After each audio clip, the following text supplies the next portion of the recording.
Breaking news آپ کو دیں گے۔ نائب وزیر اعظم اسحاق ڈار کا دورہ چین مکمل، وطن واپس روانہ۔ اسحاق ڈار نے چینی وزیر خارجہ سے ملاقات کی۔ ترجمان دفتر خارجہ کے مطابق اسحاق ڈار کی 2026 میں کسی بھی غیر ملکی وزیر خارجہ سے یہ پہلی ملاقات تھی۔ اسحاق ڈار نے 7ویں پاک چین اسٹریٹجک ڈائیلاگ کی مشترکہ صدارت کی۔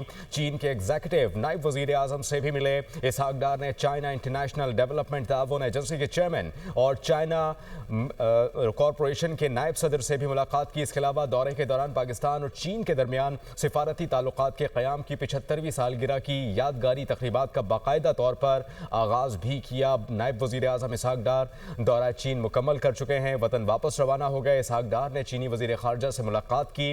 ترجمان دفتر خارجہ کے مطابق اسحاق ڈار کی 2026 میں کسی بھی غیر ملکی وزیر خارجہ سے یہ پہلی ملاقات تھی۔ اسحاق ڈار نے 7ویں پاک چین اسٹریٹجک ڈائیلاگ کی مشترکہ صدارت کی۔ چین کے ایگزیکٹو نائب وزیر اعظم سے بھی ملے۔ اسحاق ڈار نے چائنا انٹرنیشنل ڈیولپمنٹ تعاون ایجنسی کے چیئرمین سے بھی ملاقات کی۔ دورے کے دوران پاکستان اور چین کے درمیان سفارتی تعلقات کے قیام کی 75ویں سالگرہ کی یادگاری تقریبات کا باضابطہ آغاز کیا۔